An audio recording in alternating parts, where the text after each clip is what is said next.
Tapi kalau peluang dan ancaman itu pasti dari sisi luar. Apakah kalau kita jualan di jalan raya bahaya nggak nih gitu?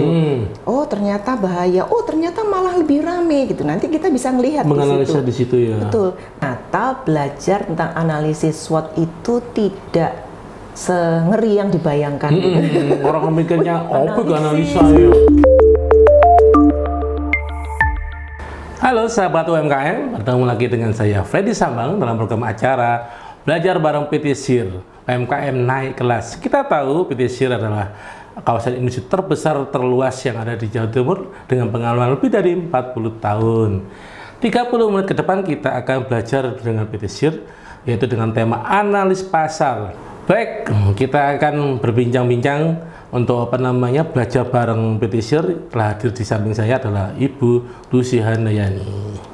Oke Bu, kali ini kita akan belajar mengenai analis pasar. Kita tahu UMKM saat ini sering ya sekedar jualan, tapi belum pernah tuh menganalisa apakah produk yang ini layak atau tidaknya di market atau di pasar. Gimana menurut Iya. Terima kasih Mas Freddy juga sahabat UMKM yang saat ini lagi nonton YouTube.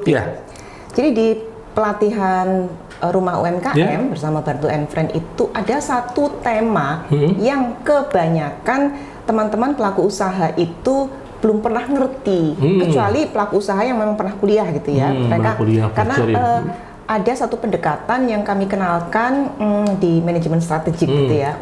Itu kita menggunakan pendekatan analisis SWOT. Nah, jadi kenapa sih kok kita pakai pendekatan itu? Kita menggunakan, sebetulnya mereka tuh bingung, oh foto itu gitu ya. Terus ternyata setelah mereka kenal, oh ternyata nggak seperti yang mereka bayangkan. Waduh, pakai analisis segala, kami ini UMKM kok. Sudah mikir apa itu analisis, sudah pemecah ya gitu ya. Iya. Padahal itu sebetulnya suatu pendekatan atau alat gitu ya, atau tools gitu, agar mereka bisa memetakan gitu. Tergantung dari apa yang mau diujikan, apa yang mau dianalisis gitu ya.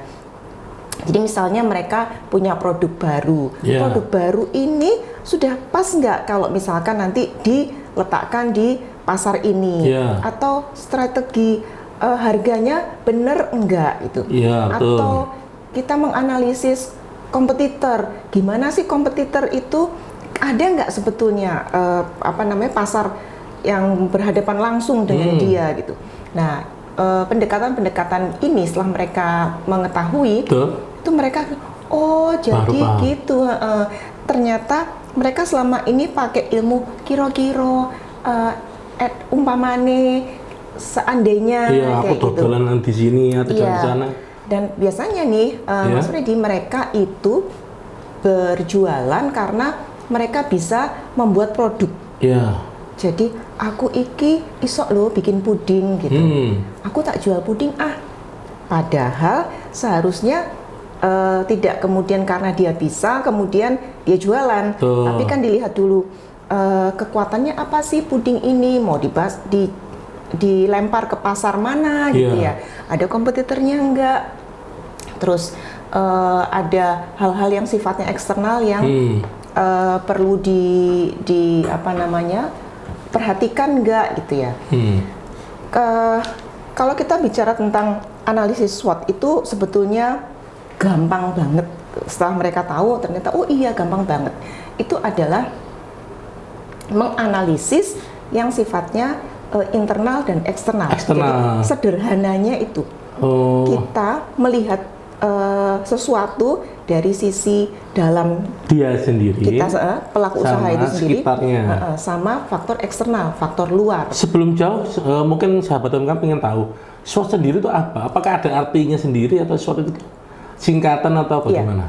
SWOT itu adalah singkatan, betul, dari strength. Jadi strength itu adalah kekuatan. Kemudian kemudian W itu adalah weakness atau kelemahan. Kemudian O itu opportunity atau peluang. Kemudian ada threat atau ancaman. Jadi kalau kelebihan dan kekurangan itu kan berarti dari sisi pribadi di produknya, pemilik usaha, dari brand, dari produknya gitu ya. Tapi kalau peluang dan ancaman itu pasti dari sisi luar. Apakah kalau kita jualan di jalan raya bahaya nggak nih gitu.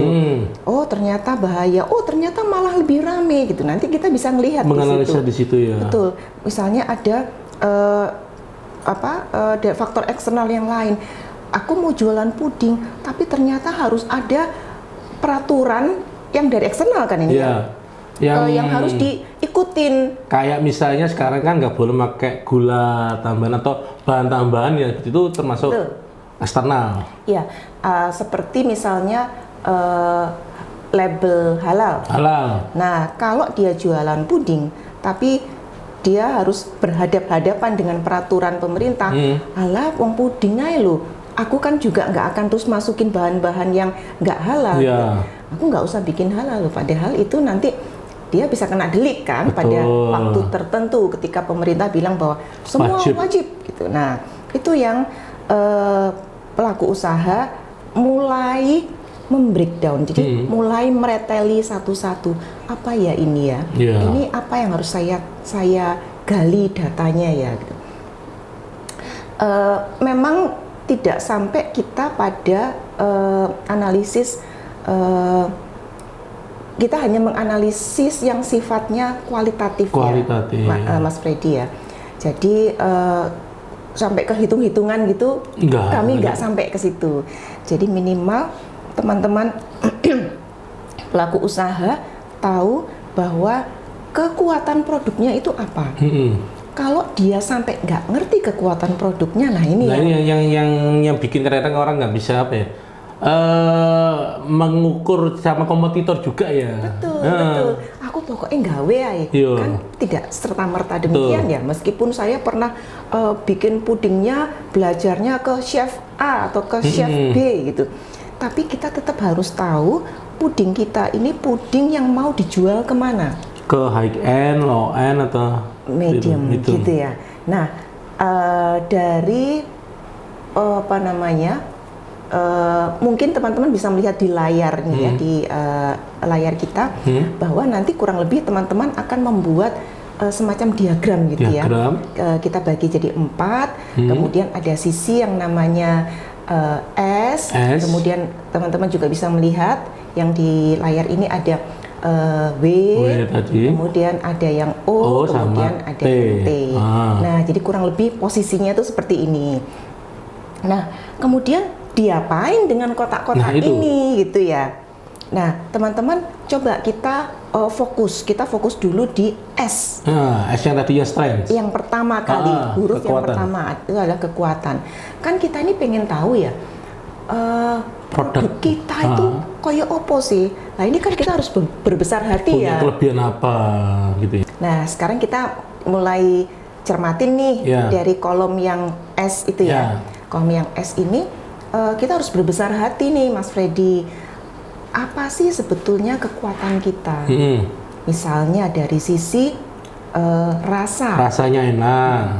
Nah, kita boleh loh kita memberikan tester kepada orang lain untuk mengetahui, jangan dari lidah kita saja ya.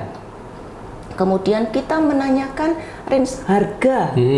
Harga kita itu masuk level terjangkau atau tepat di pasarnya. Loh, harga kita itu dianggap mahal. Oh, berarti kita harus pindah pasar. Karena bukan di situ. Betul.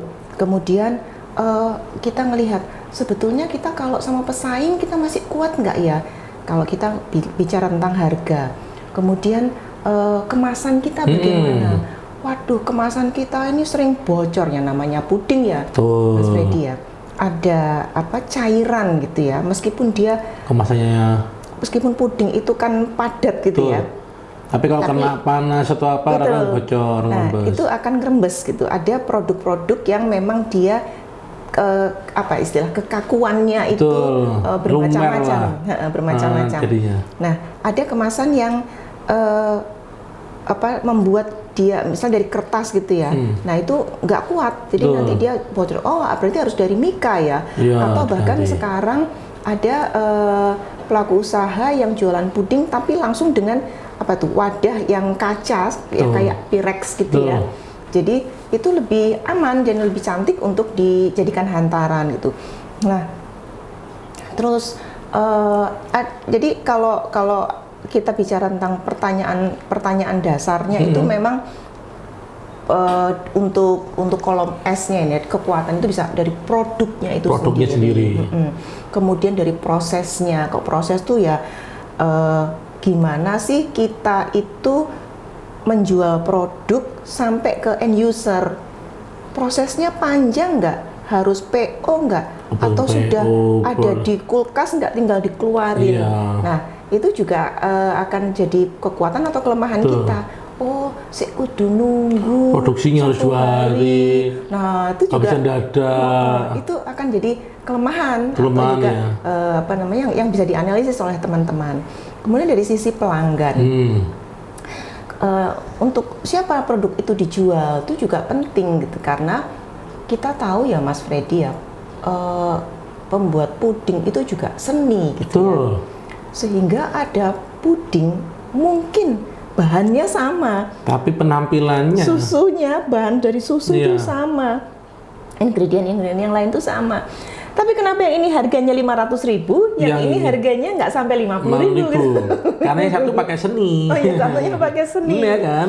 Nah, jadi teman-teman nggak usah bingung, karena ini kita sedang dalam proses untuk mencari tahu di mana produk kita berada. Kemudian distribusinya tuh juga bagaimana itu perlu kita tanyakan pada saat kita menganalisis gitu ya. Misalnya, oh kita cepet kok kita mau kirim ke luar kota ada kiriman khusus. Sekarang tuh sudah ada kan ekspedisi yang mau pakai box itu dan udah canggih-canggih banget, ada ice esnya tuh, ada pendinginnya gitu, ada cooler. Kemudian kita juga bisa menganalisis kondisi keuangan, harganya, biayanya, terus kita bisa dapat produk bahan-bahan baku yang dari berkualitas dari tangan pertama atau dari tangan produsen gitu kan bisa lebih murah ya. Betul, daripada tangan ketiga yang distributor. Betul. Nah, kemudian itu kurang lebih yang bisa kita teman-teman pelaku usaha itu catat, kemudian ditulis. Jadi di kotak S itu ditulis. Pertama, setelah itu nanti ya. Betul. Jadi misalnya produk saya harganya terjangkau gitu ya. Dia bikin pertanyaan tuh, bikin pernyataan. Apakah produk saya terjangkau, atau membuat pernyataan produk saya terjangkau. Kemudian sampai saat ini belum ada kompetitor yang menjual produk puding dengan teknik yang seperti saya miliki. Jadi akhirnya saya bisa membuat produk ini dengan harga yang mahal sekalipun. Karena belum ada pesaingnya ya. Betul. Kemudian dari cara kemasan kami premium misalnya gitu. Kemasannya dijamin nggak bocor, kecuali pada saat pengantaran mas ekspedisinya membalik. Nah itu beda cerita ya. Tapi pada saat pengemasan, asal dia posisinya benar, itu nggak ada masalah.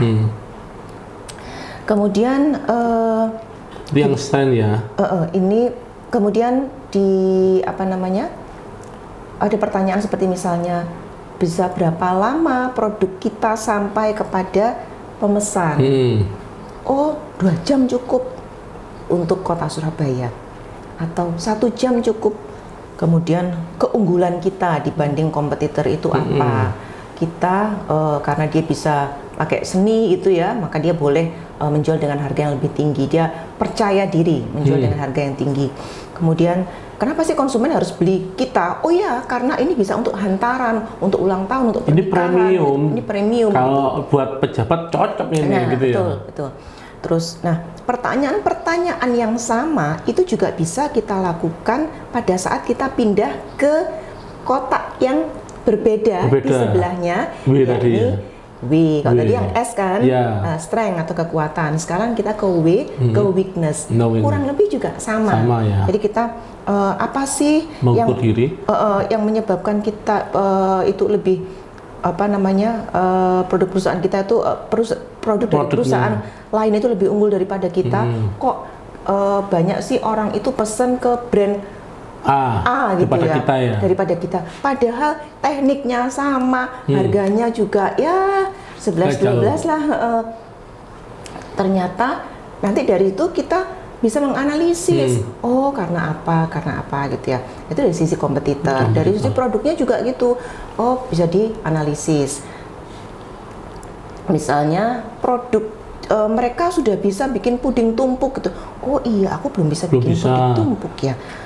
Puding tumpuk itu caranya gimana ya?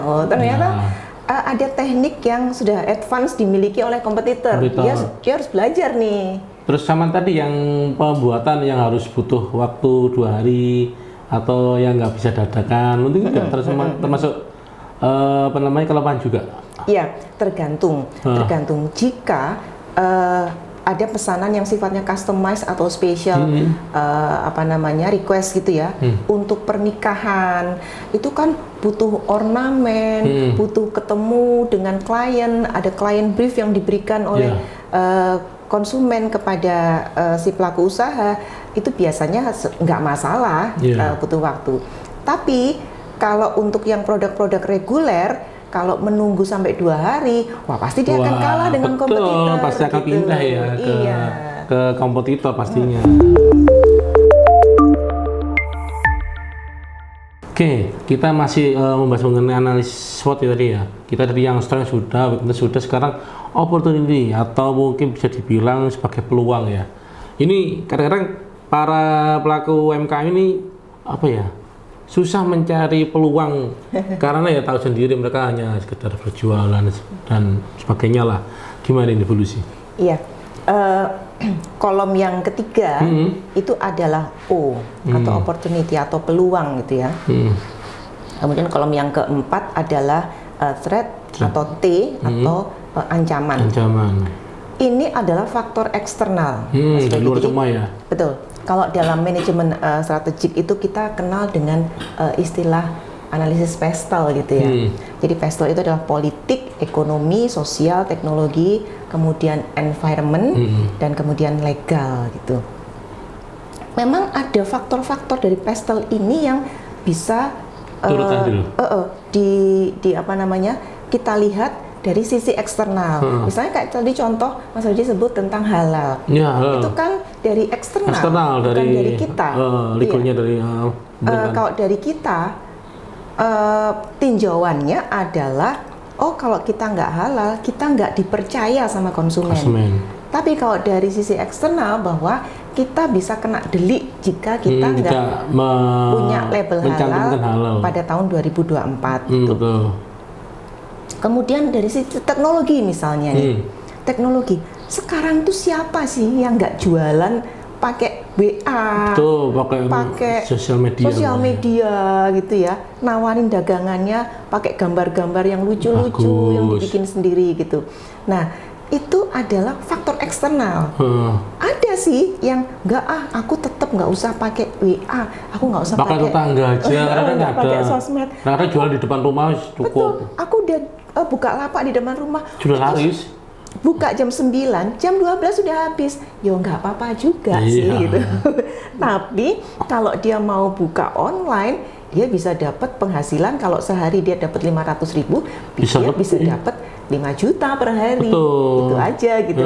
Masalahnya mau nggak nih melihat ada peluang di mana digitalisasi ini sudah mulai berkembang saat ini, di mana konsumen itu sekarang belinya itu sudah pakai handphone gitu. Kadang-kadang kalau para pelaku ini kan mama mungkin masih gaptek ya. Kadang handphone masih sudah bagus tapi ya bisa memaksimalkan. RAM-nya masih 2 gitu. Jadi kalau dia mau masuk Instagram gitu, udah menggeh gitu kalau bahasa Jawa. Padahal cuma foto jebret. udah terus nggak diapa-apain. Terus yang baca tuh ngapain? Tapi kita perlu meyakinkan pada pelaku usaha bahwa sekarang itu sudah banyak handphone harga terjangkau dengan kapasitas yang gede kan? Betul. Bukan begitu ya Mas? Iya. Sekarang banyak yang dari keluaran dari tetangga sebelah negara itu yang ya nggak kalah lah sama yang lain lah. Juga harganya juga bagus-bagus, konten juga bagus juga.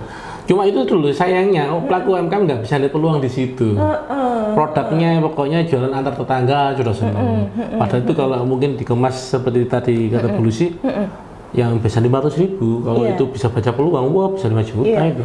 Saya ingat ketika saya ngajar copywriting, itu ada satu teman pelaku usaha yang dia bilang begini, saya ini belum pernah jualan lewat Instagram, belum pernah jualan lewat WA. Loh, jualannya di mana? Oh, berarti dia buka lapak, kemudian ada orang datang. Ya, atau ikut pasar mungkin ya? Iya, saya kurang menanyai lebih dalam pada saat itu.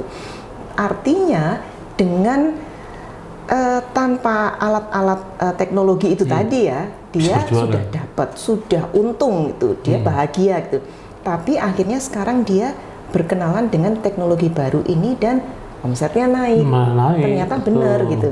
Nah itu teman-teman, itu adalah faktor yang perlu teman-teman ketahui kalau kita ada di kuadran yang ketiga ini, yaitu O gitu ya, atau opportunity. Nah mungkin teman-teman bisa membreakdown lagi apa sih peluang atau celah yang bisa didapati. Misalnya nih di sini omahku ini deket sama kos-kosan gitu, ya berarti peluangnya kan banyak banget itu Mas Freddy.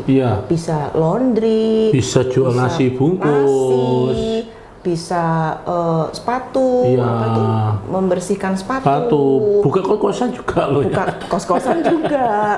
Kemudian jasa, saya nggak ngerti ya Mas, masih apa itu?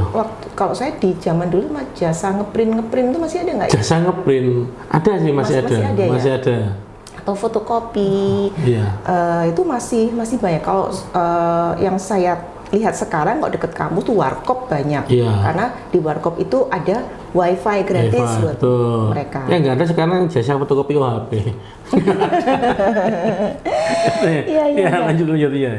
Gimana? Jadi itu peluang-peluang tadi ya. Betul, itu adalah peluang. Nah, termasuk misalnya gini, tiba-tiba di depan rumah itu ada minimarket.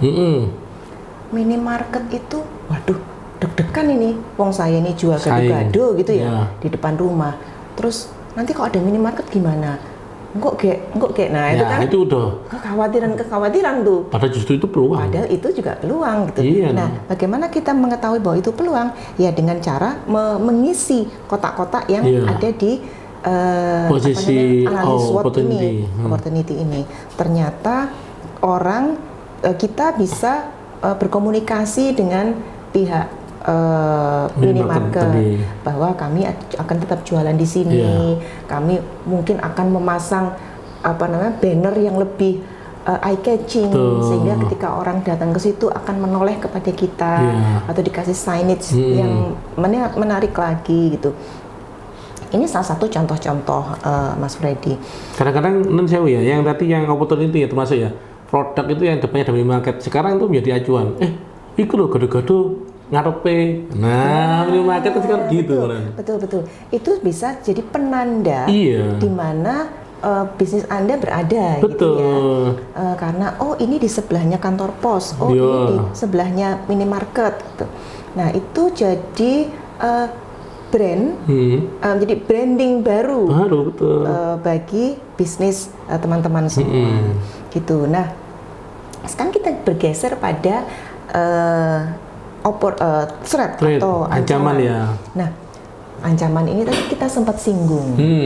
Kita itu 2024 itu ada satu kebijakan di mana teman-teman pelaku usaha makanan dan minuman wajib punya halal. Nah, itu masih bulan Oktober. Tapi sekarang ini sudah lewat ya, hampir setahun ke depan lah. Ini sosialisasi. Pemerintah juga sedang menggulirkan yang namanya pengurusan halal gratis dengan cara yang lebih sederhana ketimbang cara-cara yang reguler, yakni disebut self-declare. Mudah-mudahan teman-teman bisa memanfaatkan ini. Betul. Nah, ini akan jadi ancaman suatu saat jika teman-teman nggak segera ngurus. Nah, otomatis nggak tadi ya yang nggak dipercaya sama customer, mungkin bisa kena sanksi dari pemerintah ya. Ya, kalau ancaman-ancaman lagi, misalnya ya biasalah yang namanya pengusaha gitu ya.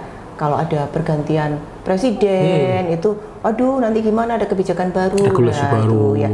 Kalau pengusaha di level atas itu mungkin akan terasa, tapi kalau teman-teman pelaku usaha UMKM asal tidak ada chaos tuh insya Allah aman. Nah, yang penting kalaupun ada kegiatan-kegiatan yang berhubungan dengan kampanye pun itu bisa jadi peluang loh. Itu benar. Peluang buat teman-teman pelaku usaha, pembuatan alat peraga, kemudian kegiatan sosialisasi yang dilaksanakan oleh para calon-calon, baik itu legislatif, wah itu luar biasa. Gitu. Sekarang lagi banyak itu buka jasa bikin kaos. Betul. Dan kegiatan yang mengumpulkan orang itu juga nggak akan jauh dari makanan dan minuman. Gitu. Kan namanya juga komunikasi ya, jadi ya pasti ada ada keletihan gitu, ada air lah ya. Nah itu bisa tetap dimanfaatkan. Nah ini teman-teman juga harus melihat peluang bahwa memasuki jejaring-jejaring baru ini juga penting, Mas Freddy. Bahwa dia sudah tidak bisa lagi ada kalau biasanya dia ada di komunitas kelurahan, komunitas UMKM kelurahan atau komunitas UMKM kecamatan gitu. Sekarang dia harus keluar, taruh katalah dia sekarang sudah punya komunitas baru, namanya Rumah UMKM Radio Mercury ini gitu ya. Nah, komunitas ini akan memperluas langkah mereka. Jaringannya tambah gede lagi. Nanti dari sini akan kenal lagi. Nah, dari peluang-peluang kalau itu ditangkap dengan baik, itu akan memperbesar lingkaran kecil tadi makan menjadi besar gitu. Nah, kalau kita kembali ke ancaman gitu ya. Ancaman itu kalau yang kita rasakan 2 tahun yang lalu ya ketika pandemi itu menjadi pelajaran berharga bagaimana sebuah perusahaan itu tidak bisa berlanjut karena tidak mau beradaptasi dengan teknologi. Nah sekarang ini adalah kesempatan bagi para pelaku usaha untuk melihat ancaman, waduh aku kalau nggak main-main di teknologi nih, aku akan habis. Saya akan gini-gini doang gitu. Aku nggak akan berkembang. Nah, sekarang kita akan melihat bagaimana ini diolah. Nah, jadi sekarang kita bisa melihat di layar kaca. Ini ada bagan di mana kita bisa ambil kebijakan gitu ya, Mas Freddy ya. Kita ambil strategi yang tepat kalau misalnya misal nih ya, strength-nya tinggi, tapi opportunity-nya rendah atau sebaliknya. Nah, teman-teman bisa belajar di bagan ini. Nah, ini juga ada contoh-contoh nih. Ini ada contoh-contoh analisis SWOT dari beberapa kasus gitu ya.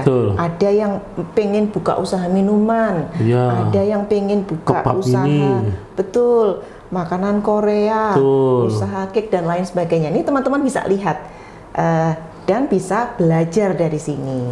Gitu, meskipun kita cuma 30 menit ya, itu lumayan bisa membantu teman-teman pelaku usaha. Kalau di sini dilihat, wah sangat lengkap sekali ya, Bu Lucy ya.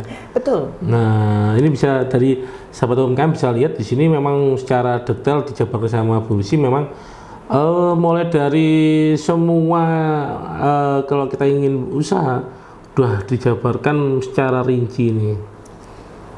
Oke, Bu Lucy, untuk closing statement bagi teman-teman atau sahabat UMKM, apa kira-kira ini yang ingin disampaikan? Iya. Ternyata belajar tentang analisis SWOT itu tidak sengeri yang dibayangkan. Orang mikirnya, apa analisa ya? SWOT itu apa ya? Oh, ternyata sebetulnya mereka selama ini sudah melakukan, meskipun dengan cara yang sederhana, belum terstruktur gitu ya. Misalnya begini, kita itu sebentar lagi tetangga kita itu ada minimarket loh. Enaknya kita mau jualan apa ya gitu. Nah, itu sebetulnya sudah bagian dari teman-teman yang melakukan kegiatan pencarian data untuk analisis gitu ya. Cuman memang belum terstruktur. Nah, coba itu dijangkepin jadi SWOT. Waduh, luar biasa itu. Bisa ambil keputusan yang tepat. Iya. Gitu. Dan itu pun juga berlaku nggak hanya sekedar makan minum ya, tapi semua usaha bisa dibaca secara analis SWOT-nya. Betul. Jadi kalau cari jodoh pun bisa. Bisa. Istimewa. Berarti berjualan sambil cari jodoh. Ya. Oke, Bu Lucy, ini sepertinya 30 menit. Wah, terasa apa ya, cukup cepat sekali ya. Nggak terasa. Mudah-mudahan nanti menjadi ilmu bagi sahabat UMKM ya. Terima kasih Bu Lucy. Dan kita akan bertemu kembali sama saya Freddy Sambang dalam program Belajar Bareng PT Share UMKM Naik Kelas. Terima kasih.